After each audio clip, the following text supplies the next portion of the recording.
because there's a Japanese proverb that says, let him climb the roof and then take away the ladder. Okay, so this is this poor guy on the roof, and you're pulling away the ladder. It's a false breakout. And the reason for these work is because, especially if it's tested, and it should be tested many times, is do you think the stops are obvious? Right? And what are the big players going to do? Either if the market's at a very obvious support area or a very obvious resistance area, they know where the stops are. What are they going to do? They're going to gun for the stops. The market will push through the resistance, and those who pushed it up there, who are gunning for the stops, what are they going to do? Hang around? They're going to sell into it. Okay. Same thing with a crack and snap. Near a support area, if it's tested many times, they know, they being the large players, the interbank, the interbank traders, they know where the stops are. They're going to gun for them. So let's look at an example here. Here we have a bullish engulfing pattern, but it doesn't matter. Even if we don't have a candlestick signal confirming it, as soon as the market breaks under the support level and cannot hold the new lows, we can think about buying it. And in this case, the target would be the most recent high, the pivot high. Yes? No, it does. It could be. The question is, do I use a rule? How far under? It doesn't matter. And in this instance, you see how it moved under it intraday. Even if it closes under it, as long as it gets back above it within 3 sessions, you can use that technique. Now, obviously, if the market breaks under it by a lot and your target is not too high, it's not going to be a good risk reward. But there's no minimum amount. Okay, here we have a falling off the roof. See how the market poked its head above resistance and couldn't hold above it. So what's nice about this is that we have a target, which is the most recent low. And this is one important aspect about the Western technicals. Okay, we use Western technicals to get price targets, whether it's immediately preceding low. This is actually a Western charting technique derived by an equity trader in the 1920s, believe it or not. Because one of the things we have to be aware of is that candlesticks do not give price targets. They're great for reversals. That's what we use the candlesticks for. We don't use them to get price targets. Don't make candles into something they're not designed to do. The Japanese say, don't climb a tree to look for a fish. Okay? We use the candles for the reversals. We use Western technicals for the price targets. So the candlesticks, as shown by this cartoon, will show us the trend. It doesn't show us how far it's going to go. Okay?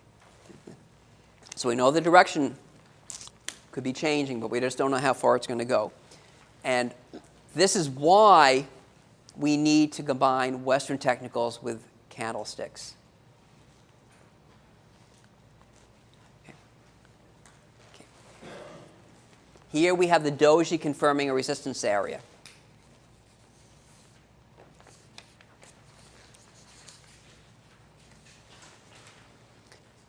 Yes?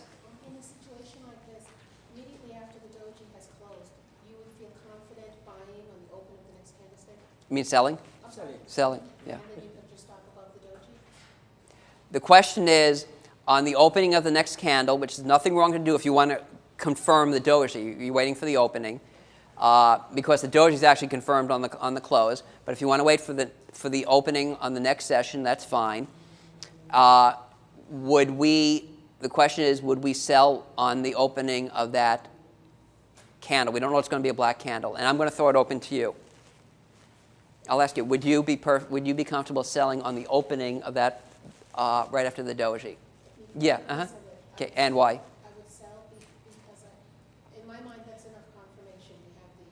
We have the resistance. Right. We have doji confirming the resistance, and you have the bullish candle before. Mm-hmm. And isn't that a shooting star also? The, The doji, okay. I don't know, I think in my mind, What, okay, so she's saying yes, the doji is confirming resistance area, which is fine. That's one thing we should be asking. What else should you be asking? Risk reward. What's the risk reward? it's a small, well, we don't know the market. We do know the risk reward on that. We know already. Yeah. Oh, I would- the previous support. Yeah, I would think this would be an okay risk reward trade. Right. Right. So we're using the prior lows as our target. Do we get our target based on the candlesticks? No. Okay. We're getting it because it was a support area. We're getting the reversal based on the candles, the doji confirming a resistance area. Also, the doji confirming the resistance area is another reason we're using Western technicals. Nothing more basic on Western technicals than resistance. So the doji confirming resistance area, and we're using the Western technicals for the price target. However we use measured moves, somebody had mentioned the bull flag before. Any patterns you use on a bar chart, obviously you can use on the candlestick chart. So for example, here we had one change of polarity, how the market broke above a resistance area, and it became support, didn't quite get down to that level again, but old resistance became support, and the market was in a boxed range. If you remember what I said before, how do we get a measured move with a boxed range or a lateral trading environment? What do we do?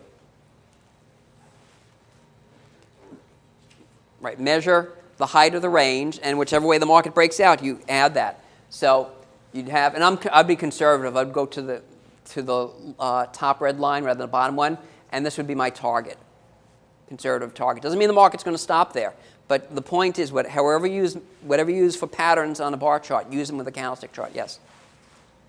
You still wait, like in your case, follow move scenario. See, once it breaks the resistance, Mm-hmm. you wait to see if it tests before it goes up. Okay, the question is, once the market breaks resistance, do we wait to see if it tests the support before buying? Right, because the problem could be if it gets above the resistance area and can't hold above it. Right. The way we look at it is that once the market has a tall white candle there, we're bullish. The market broke above resistance, we're bullish. What price says we're wrong? If it closes under old resistance becoming new support. But on a tall white candle like that, I would be bullish. And I would be buying it and keep a stop under the old resistance becoming new support. In this case, it is trying to even test it, It came down to a couple of sessions later. But in the intraday, you just If you're looking at it in intraday, you may find some reversal signals down there. Yes?